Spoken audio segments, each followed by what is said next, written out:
And we're back to learning HTML, and this time I'm going to show you the BR tag. It's a simple tag that's used for line breaks, and I've just copy-pasted an example here. Inside of the paragraph is a poem, but if you write it like this in your editor you don't have line breaks, you need a BR tag for that. So let me add it right here. And we've got our first line.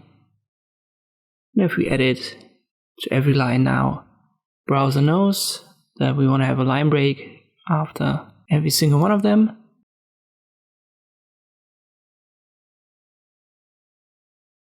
If you add multiple, you'll get multiple line breaks. So in this case, we've got 1 or 2 empty ones.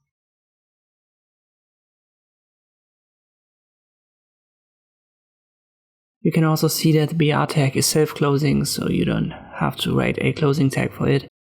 And this is already it. So there are no specific attributes or anything. It's just a line break that you can force with BR. I hope this video was helpful. Thank you for watching, and I'll see you next time.